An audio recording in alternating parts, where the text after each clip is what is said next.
Almost all అంతా జెన్జీఏ ఉంది. ఇక్కడ జెన్ వై తక్కువ ఉంది, కొద్దిగా ఆల్ఫా వాళ్ళు కూడా ఉన్నట్టున్నారు. జెన్జీ ఎంతమంది ఉన్నారు ఇక్కడ? అసలు ఫస్ట్ జెన్జీ అంటే ఏందో తెలుసా? జెన్జీ అంటే ఏందో తెలుసా? 29 సంవత్సరాల లోపున్న వాళ్ళు చేయలేవటండి. 29 సంవత్సరాల కంటే లోపున్నటువంటి వాళ్ళంతా జెన్జీ. 45 సంవత్సరాల వరకు ఉన్నటువంటి వాళ్ళు జెన్ వై. 2013 తర్వాత పుట్టినటువంటి వాళ్ళు ఆల్ఫా. 2025 తర్వాత పుట్టినట్టు వాళ్ళంతా బీటా అని చెప్పి ఇట్లా కేటగిరీలు ఉంటాయి. ఏంది మరి జెన్జీ ఏంది? జెన్జీ అంటే ఏంది? జెన్జీ అంటే నేను ఇప్పుడు జెన్ వైకి వస్తా. జెన్ వై అంటే 45 సంవత్సరాల లోపున్నటువంటి వాడిని కాబట్టి జెన్ వైకి వస్తా. తరం వాళ్ళంతా మేము సెల్ ఫోన్లతో పుట్టలేదు. అప్పుడు మేము సెల్ ఫోన్లతో పుట్టలేదు. అప్పుడు మాకు సాధారణ టెలిఫోన్లు ఉండేటి. అవి కూడా ఊర్లో లేదంటే తాలూకా వరకు కలిసేటి. ఇంకా వేరే చోటికి ఫోన్ చేయాలంటే ఎస్టిడి కోడ్సు. హైదరాబాద్ చేయాలంటే 040, అది హైదరాబాద్కు నేరుగా కాదు. ఫస్ట్ మేమున్న ప్రాంతం నుంచి భువనగిరికి చేస్తే భువనగిరి ఆయన హైదరాబాద్ కలిపితే అప్పుడు కనెక్ట్ అయ్యేది. ఆ కాలం. మా కాలంలో ఇన్లాండ్ లెటర్స్. ఇప్పుడు ₹2 ఉంటుంది అనుకుంటా ఆ లెటరు. ఇన్లాండ్ లెటర్స్ అని ఉంటాయి కదా, చూసిరా మీరు ఎవరైనా? అప్పుడు ఫ్రెండ్షిప్ డే రోజు అప్పుడో ఇప్పుడో గ్రీటింగ్ వేసుకునేటువంటి కాలం మాది.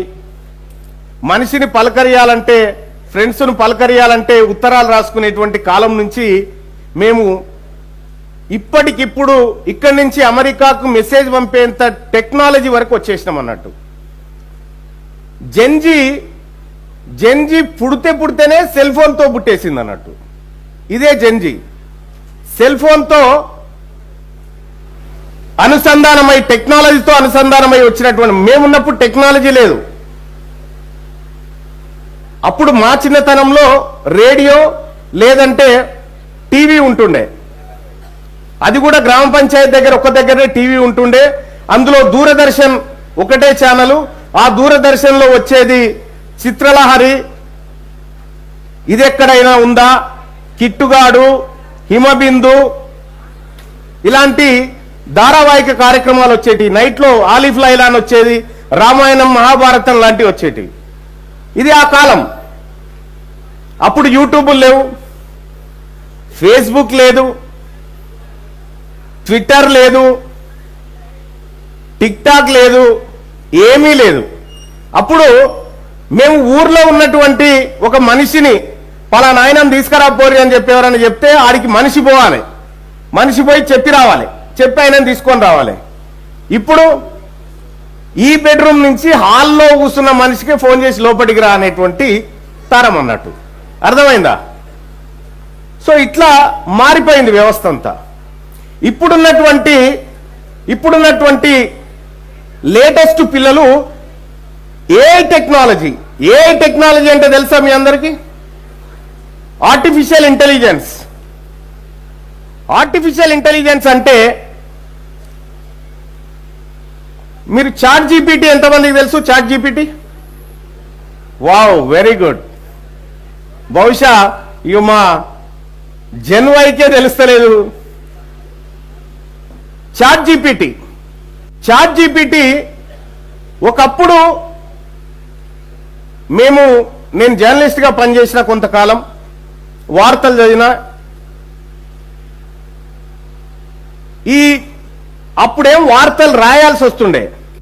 ఇప్పుడు చాట్ జీపీటీకి ఈ వార్త రాయమని, ఈ వార్త జెన్జీ మీద ఒక వార్త రాయండి అని అంటే అది రాసేస్తుంది. కథం 5 సెకండ్లలో వార్త రాసేస్తుంది. కానీ మేము అప్పుడు 5 గంటలు పట్టేది వార్త రాయడానికి.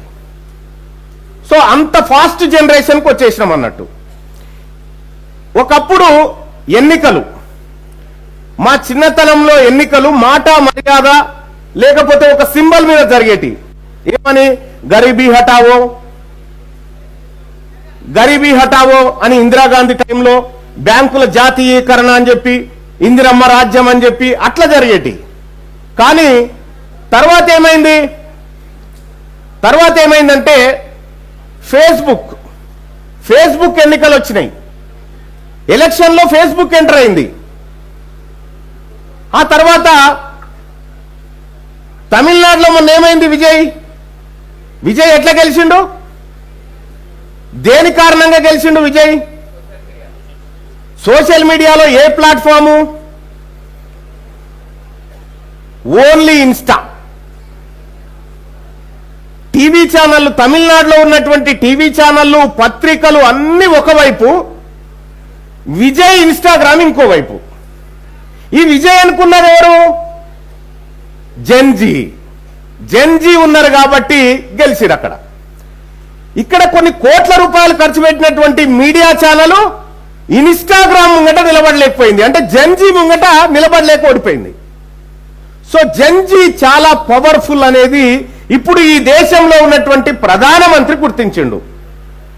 ఆఖరికి ప్రధానమంత్రి కూడా ఇన్స్టా వీడియోలు చేసే పరిస్థితికి వచ్చిండు.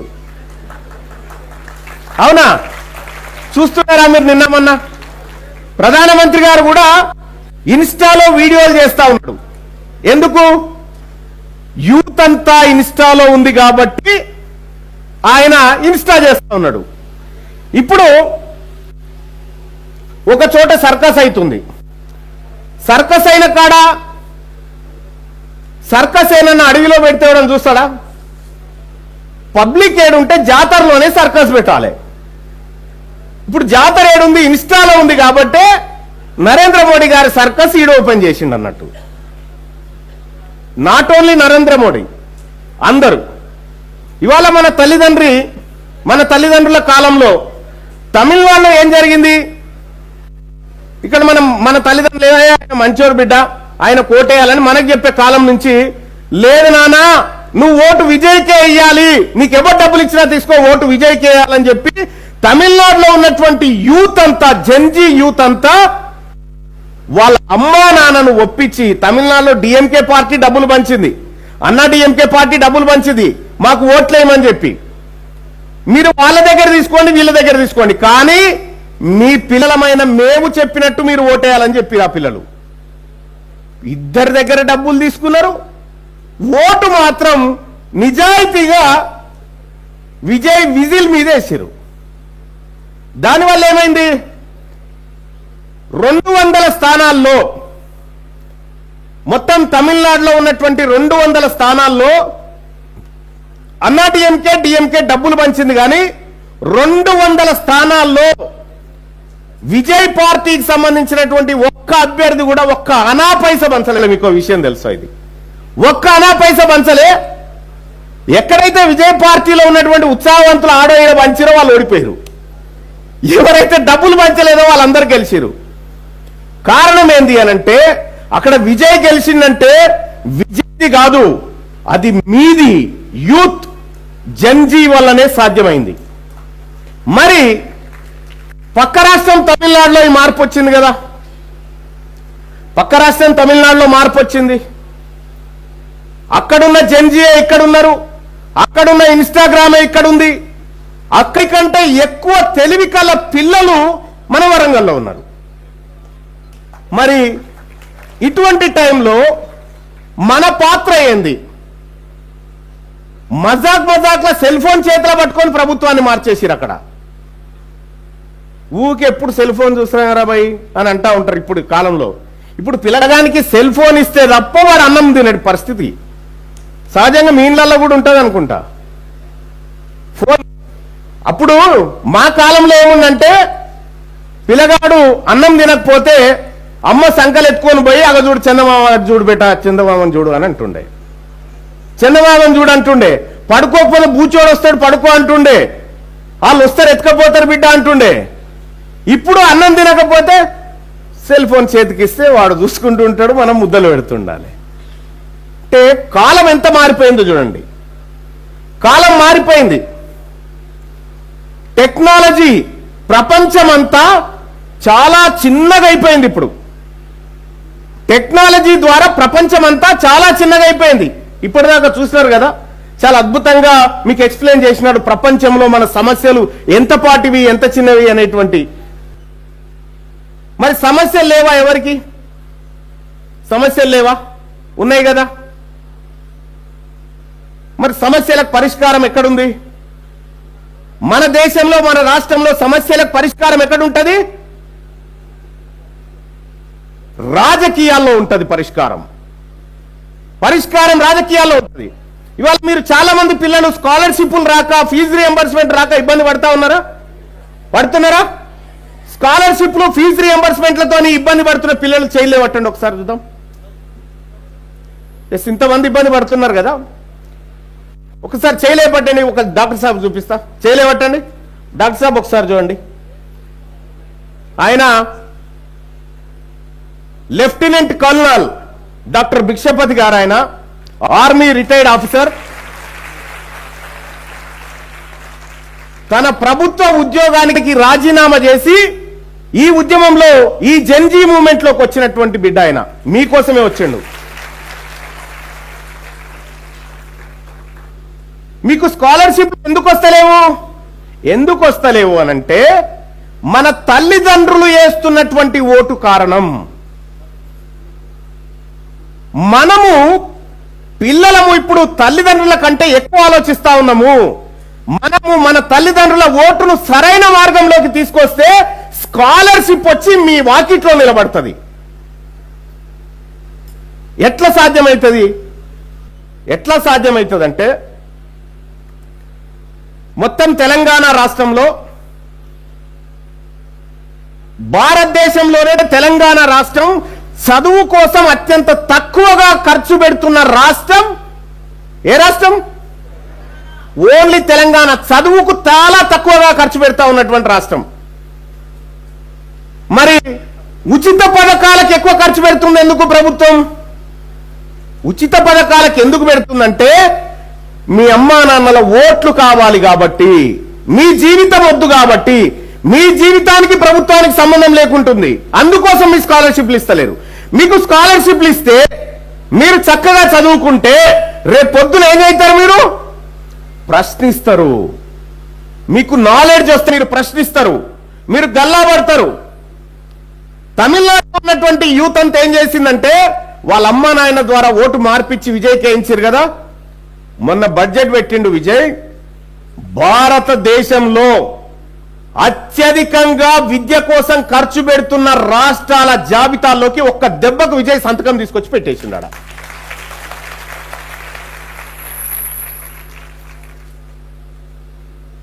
ఏం జరిగింది? పిల్లల్లో వచ్చినటువంటి మార్పు అక్కడ 9.5%. తమిళనాడులో 9.5% ఎడ్యుకేషన్ బడ్జెట్ ను అక్కడ పెట్టిండు విజయ్. ఒకవేళ విజయ్ రాకుండా మీ తల్లిదండ్రులు డబ్బులు తీసుకున్నటువంటి పార్టీకే ఓటేస్తే వచ్చేది అక్కడ? సాధ్యం కాదు కదా. మరి ఇక్కడ ప్రజలకు ఏం కావాలి? సపోజ్ మీ అమ్మా నాన్న కష్టపడి పనిచేస్తా ఉన్నారు, డబ్బులు సంపాదిస్తా ఉన్నారు. సంపాదించిన డబ్బులో కనీసం 40% డబ్బు మీ చదువుల కోసం ఖర్చు పెట్టాల్సినటువంటి పరిస్థితి వస్తూ ఉంది.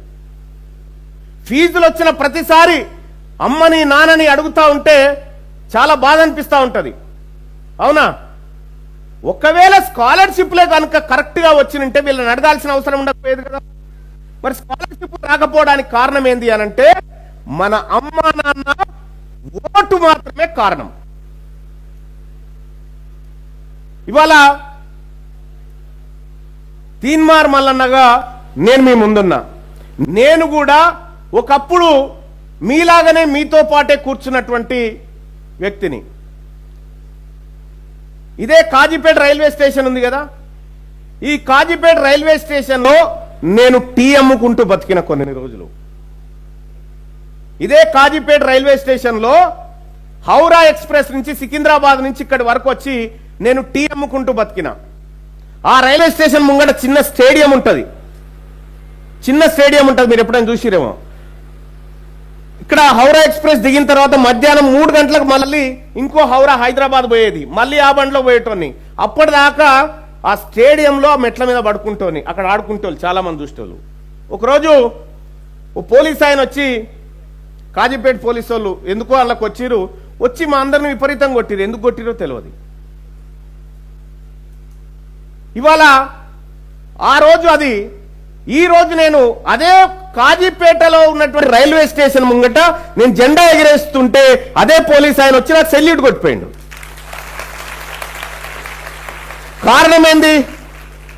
కారణం ఏందంటే నాకాడ పొలిటికల్ పవర్ ఉంది, నాకాడ పవర్ ఉంది కాబట్టి అది సాధ్యపడ్డది. ఇక్కడ యూత్ను కూడా నేను అడుగుతా ఉన్నా, ఎస్, మన అమ్మా నాన్న గనుక పర్ఫెక్ట్ గా రాజకీయాలు అర్థం చేయించాల్సిన బాధ్యత ఎవరిది? మనదే. మీకో విషయం తెలుసా? మీరు స్కూళ్ళల్లో, గవర్నమెంట్ స్కూళ్ళల్లో చదువుకున్నటువంటి పిల్లలు ఎవరైనా ఉన్నారా? గవర్నమెంట్ స్కూళ్ళల్లో చదువుకున్న పిల్లలు తక్కువ ఉన్నారు, కూడా ఉన్నారు. ఓకే, గవర్నమెంట్ స్కూళ్ళల్లో చదువుకున్నటువంటి పిల్లలారా మీకు బాగా ఎక్కువ తెలిసి ఉంటుంది. ఇప్పటిదాకా నాదొక వీడియో చూసిరు కదా, నా ఆఫీస్ మీద దాడి చేసిరు కదా, నా మీద హత్యాయత్నం చేసిరు కదా. ఎందుకు చేసిరు తెలుసా? ఎందుకు చేసిరంటే గవర్నమెంట్ స్కూళ్ళలో చదువుకుంటున్నటువంటి పిల్లలకు శానిటరీ ప్యాడ్ కిట్స్ ఇస్తుండే. తెలుసా మీకు? శానిటరీ కిట్స్ ఇస్తుండే.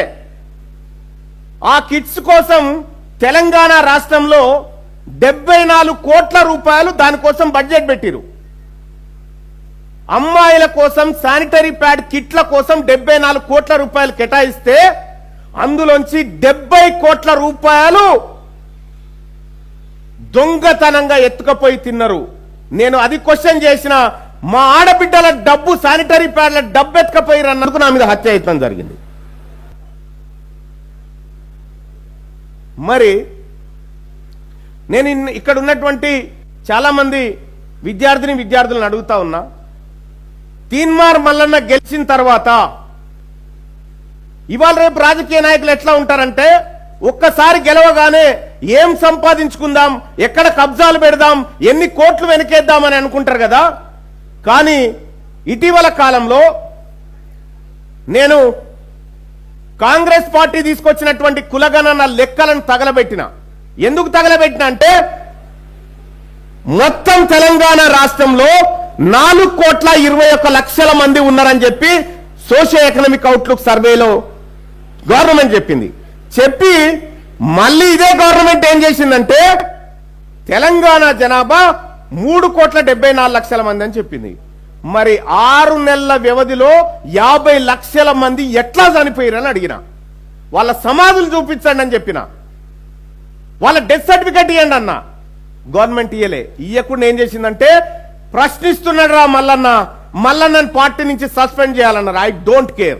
నాకు కావాల్సింది ప్రజలు, నాకు కావాల్సింది యువత. అందుకోసమే నేను ఈ కార్యక్రమం చేసిన. నేను చేసింది రైటా రాంగా? రైట్. Thank you.